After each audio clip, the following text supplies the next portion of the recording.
Muito bom dia, meus nobres amigos.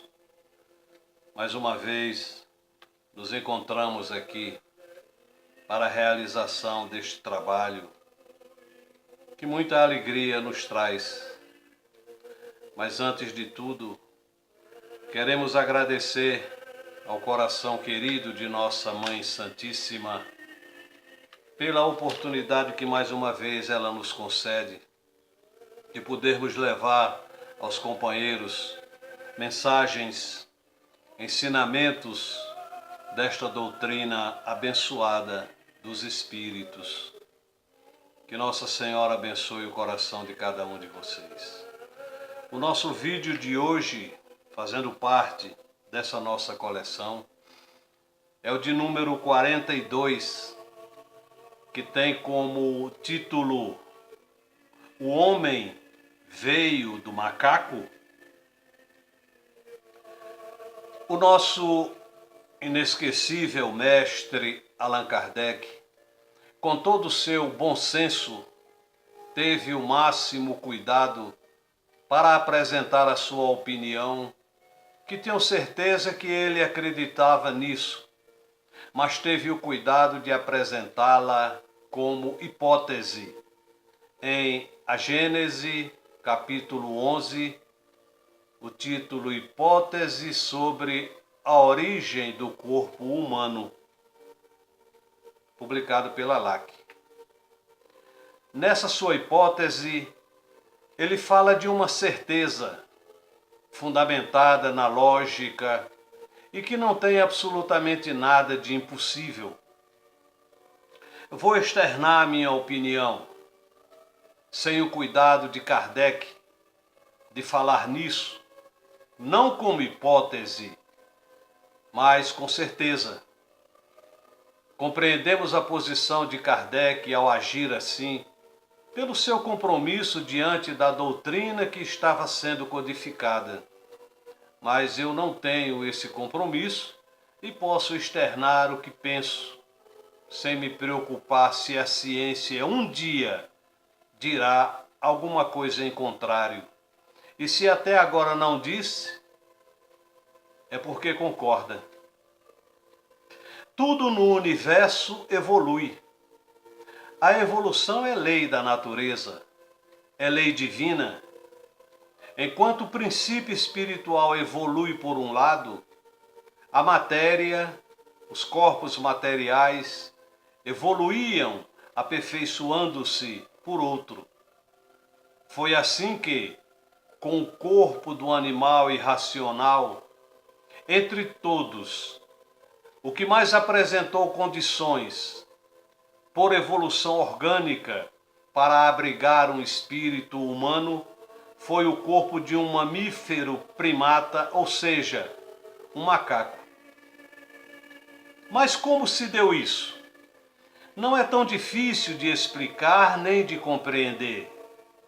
Aconteceu que o macaco macho, pronto para gerar um corpo de primata, em condições de abrigar um espírito humanizado, se uniu, cruzou com uma semelhante macaca fêmea, também pronta para gerar um filho, ou seja, o macaco cruzou com uma macaca e nasceu um filho. Só que nesse filho, ao invés de ter um princípio inteligente em evolução como nos seus pais, encarnou um espírito humano. Vamos dizer que esse filho seja macho. Um outro casal de macacos cruzam e nasce uma filha.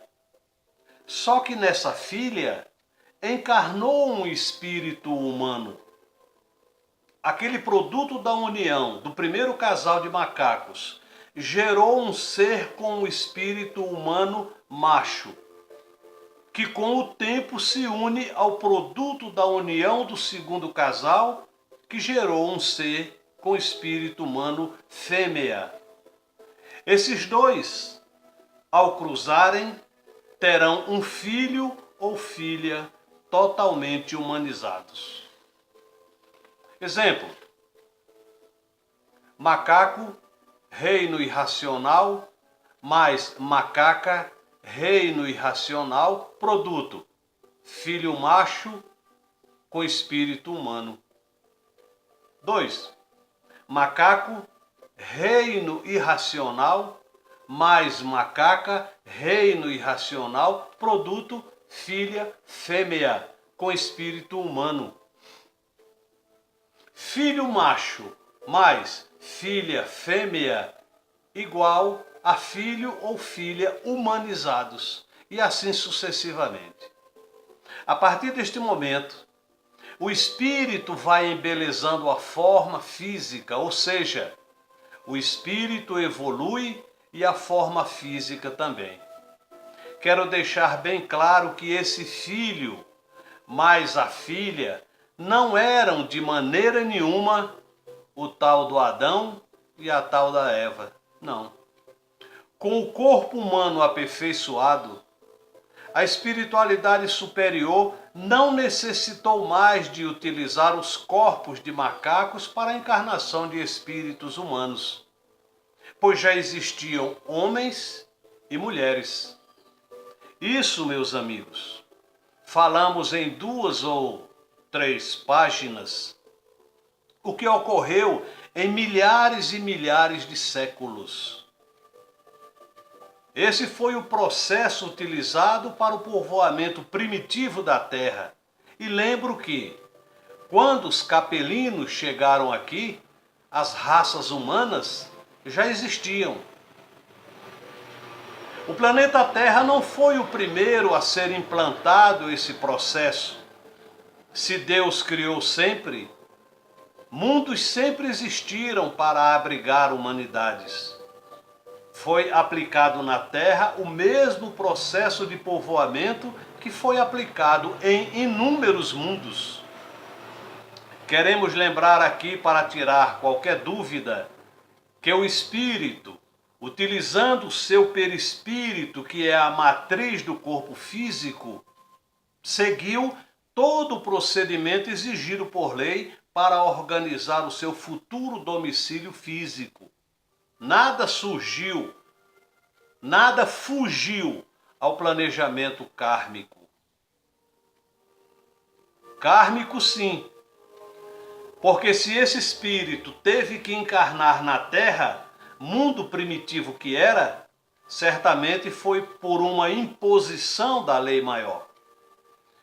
Desejo aqui, para embasar esse assunto, me valer, com a permissão da nossa querida Febe, de um trecho do livro A Caminho da Luz, do nobre instrutor espiritual Emmanuel, e psicografia do nosso sempre querido Francisco Cândido Xavier, na página 30, diz ele, abre aspas, examinada, porém, a questão dos seus prismas reais, vamos encontrar os primeiros antepassados do homem sofrendo os processos de aperfeiçoamento da natureza. No período terciário a que nos reportamos, sob a orientação das esferas espirituais, notavam-se algumas raças de antropóides no Plioceno inferior. Esses antropóides antepassados do homem terrestre e os ascendentes dos símios que ainda existem no mundo tiveram a sua evolução em pontos convergentes. E daí os parentescos sorológicos entre o organismo do homem moderno e o do chimpanzé da atualidade. Reportando-nos, porém, aos eminentes naturalistas dos últimos tempos, que examinaram meticulosamente os transcendentes assuntos do evolucionismo, somos compelidos a esclarecer que não houve propriamente uma descida da árvore no início da evolução humana.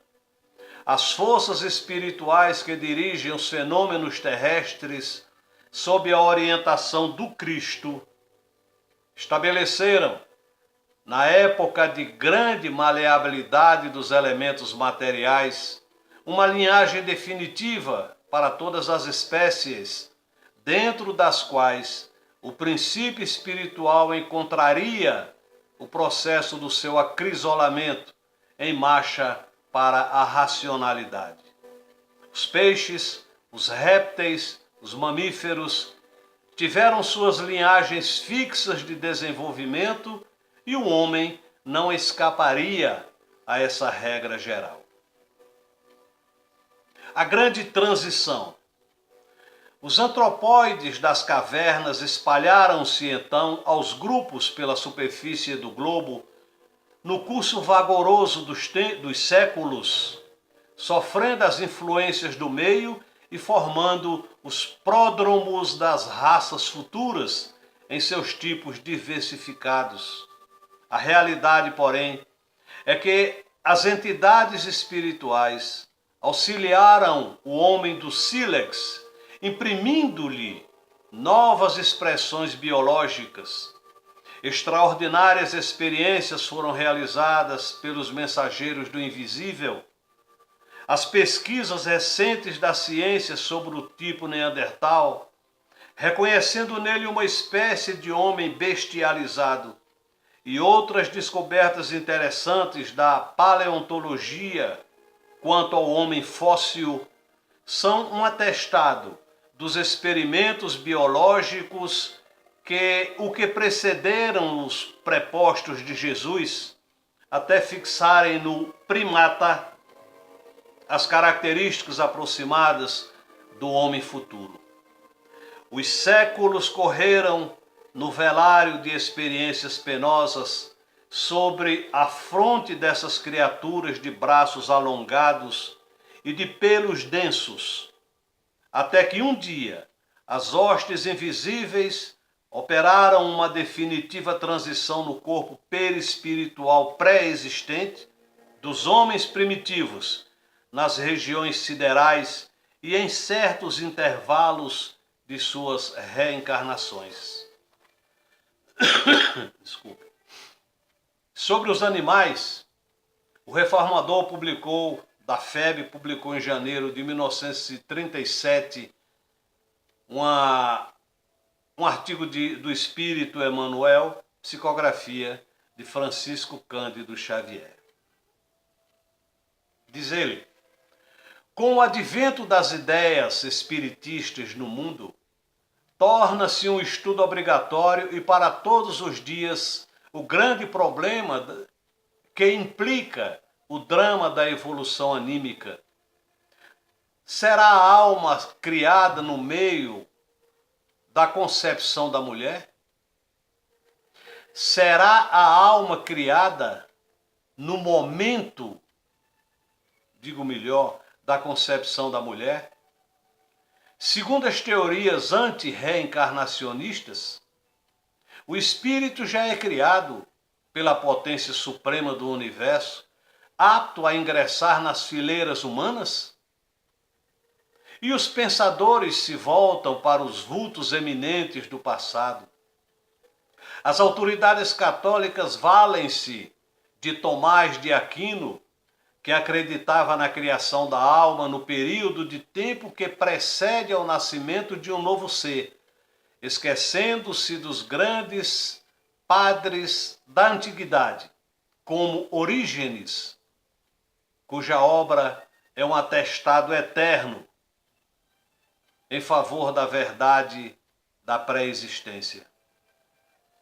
Outras doutrinas religiosas buscam a opinião falível da sua ortodoxia e dos seus teólogos, relutando em aceitar as realidades luminosas da reencarnação.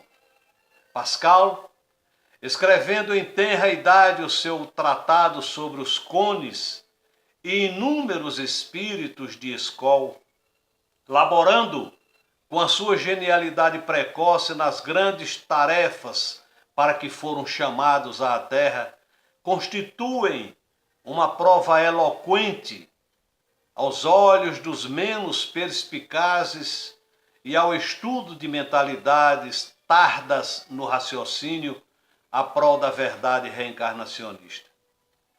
O homem atual recorda instintivamente os seus labores e as suas observações do passado. A sua existência de hoje é a continuação de quanto efetuou nos dias do pretérito.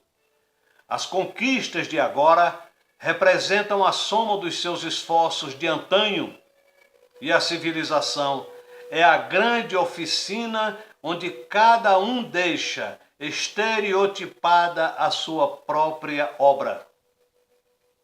Contempla-se, porém, até hoje, a sombra dos princípios como noite insondável sobre abismos. Os desencarnados da minha esfera não se acham, por enquanto, indenes do socorro das hipóteses. A única certeza é a da imortalidade da vida. E como não nos é possível absorver a existência da sabedoria sem iniciativas individuais e sem ardorosos trabalhos, discutimos e estudamos as nobres questões que, na Terra, escaldaram o nosso pensamento. Um desses problemas que mais assombram pela sua singular transcendência é o das origens. Se na Terra o progresso humano vem através de dois caminhos, o da ciência e o da revelação espiritual, ainda não encontramos em nossa evolução relativa nenhuma estrada estritamente científica para determinar o alfa do universo, senão dentro das hipóteses plausíveis, contudo, saturados da mais profunda compreensão moral. Copiosa é a nossa fonte de revelações, a qual representa para nós um elemento granítico, servindo de base à sabedoria de amanhã. Se bem haja no próprio círculo dos estudiosos do espaço, o grupo dos opositores das grandes ideias do evolucionismo do princípio espiritual, através das espécies, sou dos que o estudam carinhosa e atentamente.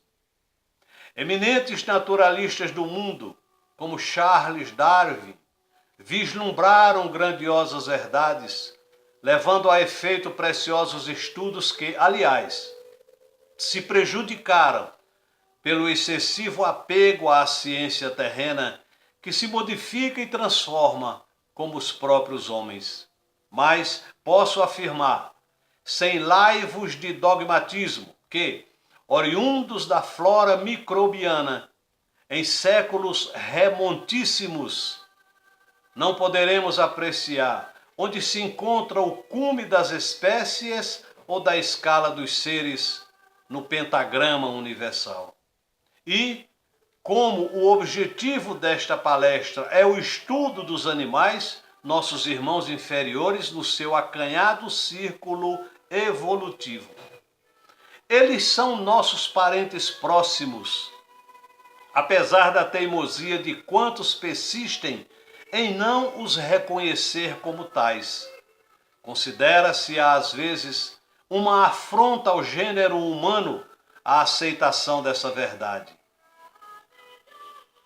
E pergunta-se, poderíamos admitir um princípio espiritual nas arremetidas furiosas das feras indomesticadas? Poderia haver um raio de luz de Deus na serpente venenosa ou na astúcia traiçoeira dos carnívoros? Semelhantes inquirições, contudo, são filhas de um entendimento pouco atilado. Atualmente, precisamos modificar todos os conceitos acerca de Deus, enquanto nos falece autoridade para defini-lo ou individualizá-lo. Deus existe. Eis a nossa luminosa afirmação, sem podermos, todavia, classificá-lo em sua essência.